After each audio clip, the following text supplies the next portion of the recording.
Je suis Orlan. 시간을 보낼 수 있어서 행복합니다. 다 같이 박수 한번 칠까요?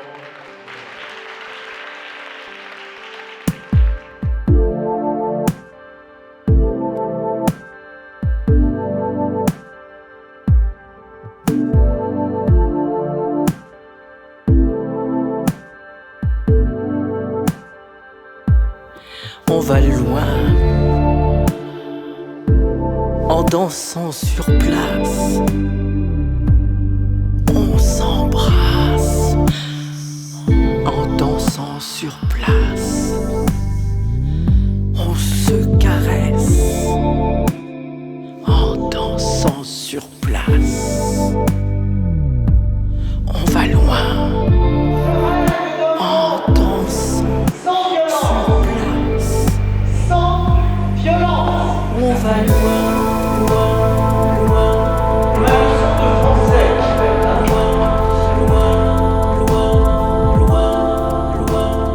loin, Bonjour, je suis Orlan, entre autres, et dans la mesure du possible. Et mon nom s'écrit chaque lettre en capitale parce que je ne veux pas qu'on me fasse rentrer dans les rangs. Je ne veux pas qu'on me fasse rentrer dans la ligne.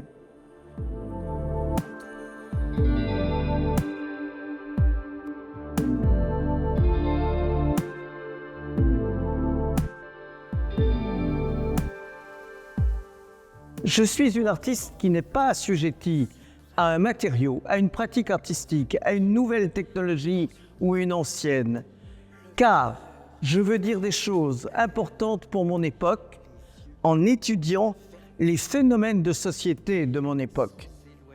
Et j'en ai interrogé plusieurs. J'ai interrogé au plus près. On se serre, on se presse, on va loin. J'ai étudié le phénomène de société de la chirurgie esthétique et bien sûr de tous les stéréotypes de beauté qu'on nous impose, particulièrement aux femmes. Et puis j'ai aussi travaillé sur un autre phénomène de société, le harcèlement du football. J'ai aussi travaillé sur la distanciation physique en construisant une œuvre à partir de la musique, le slow de l'artiste pour rapprocher les corps. Après cette distanciation physique due au Covid,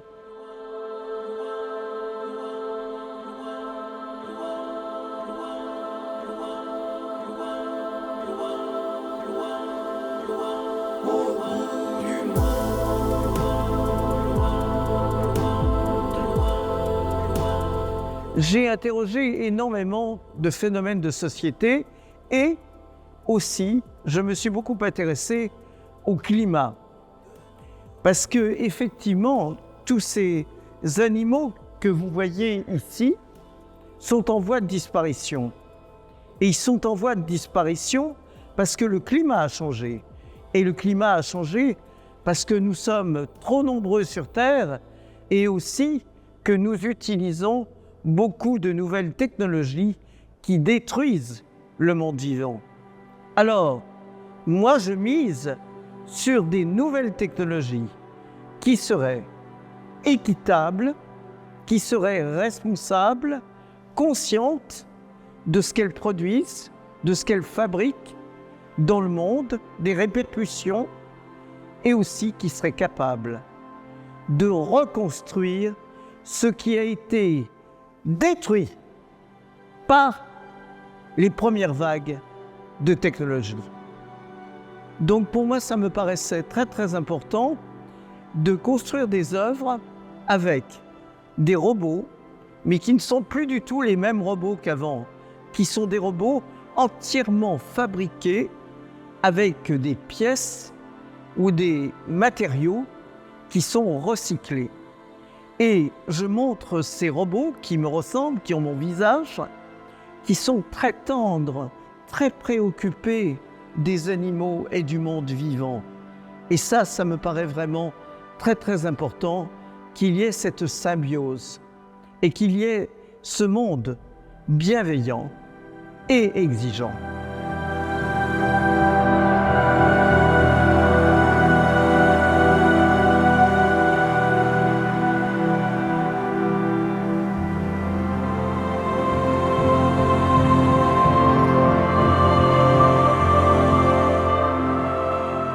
En ce qui concerne les nouvelles technologies, je suis ni technophile ni technophobe. J'ai aussi une distance critique par rapport aux nouvelles technologies. Je suis une artiste qui n'est pas assujettie à un matériau ou à une pratique artistique ou à une technologie, qu'elle soit ancienne ou actuelle. Ce que je veux, c'est dire des choses importantes pour mon époque. Et je mise, à l'heure actuelle, sur quelque chose qui me paraît très important. C'est une nouvelle vague de technologie qui serait capable, parce qu'elle serait responsable et équitable, de reconstruire ce que les vagues successives de technologies précédentes ont détruit.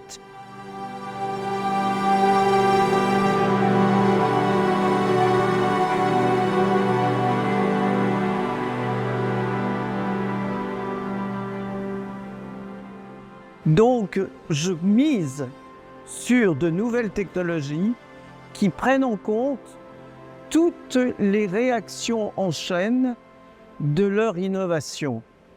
Je veux des nouvelles technologies qui aiment le vivant, qui aiment les animaux, qui aiment les insectes, qui aiment les êtres humains et qui ne les détruisent pas mais qui les aiment et qui soient en symbiose avec le monde vivant.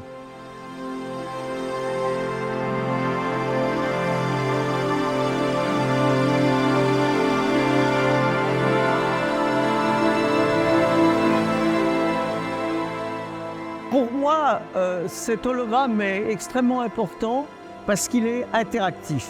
Il parle avec ma voix et il répond à toutes les questions qu'on lui pose et dans plusieurs langues différentes, dont en coréen. Et ça, c'est vraiment extrêmement important parce que dans son intelligence artificielle, je lui ai mis tous mes écrits, toutes mes interviews et aussi mon autobiographie qui s'intitule Orlan, Striptease.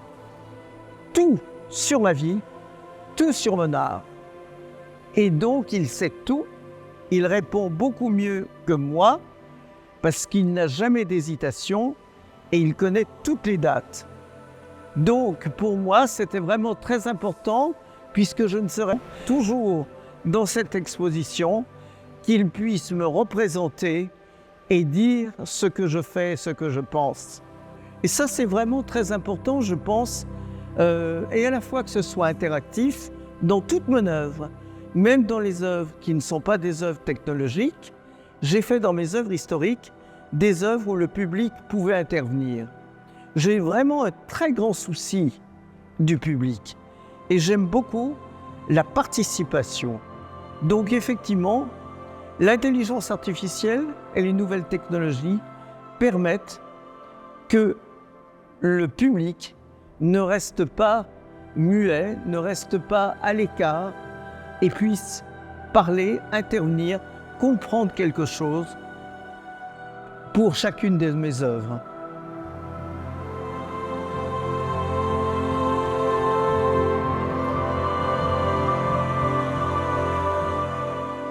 Qui se soucie beaucoup du sort des femmes. Car sans arrêt, après des mouvements pour que les femmes s'émancipent, eh bien, il y a des retours en arrière absolument abominables. Par exemple, il y a l'avortement qui est interdit aux États-Unis. Et ça, c'est pour moi quelque chose de terrible. Et dans cette exposition, j'ai fait un hommage à Simone Veil, qui dans notre pays a lutté pour que les femmes puissent avoir l'avortement. Et actuellement, grâce à elle, eh bien, il y a eu une répercussion extraordinaire dont je suis très fier. Effectivement, l'avortement est maintenant dans la loi. dans la Constitution en France.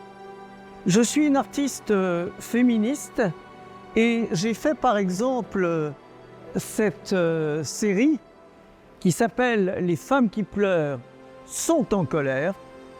Et c'est à partir des œuvres de Pablo Picasso qui a toujours peint Dora Maar, une de ses maîtresses, en train de pleurer. Bien sûr, il n'y avait pas des oignons et je pense que c'était lui qui la faisait pleurer. Et j'ai fait ces œuvres non pas pour faire le procès de Picasso ou le procès de Dora Maar, mais je les ai faites pour toutes les femmes, qu'elles soient artistes ou pas artistes. Je leur dis, arrêtez de pleurer, arrêtez de subir, manifestez-vous, parlez haut et fort, faites-vous entendre, ayez de l'ambition, émancipez-vous de tous les discours, de tous les formatages que vous avez eus et de votre environnement qui empêchent les femmes d'exister. Et bien sûr, il y a des pays où c'est pire que d'autres. Il y a des femmes qui n'ont même pas le droit aux médicaments, qui n'ont pas le droit en Afghanistan de sortir de chez elles, de parler. Donc ici, nous pouvons parler. Donc, parlez haut et fort.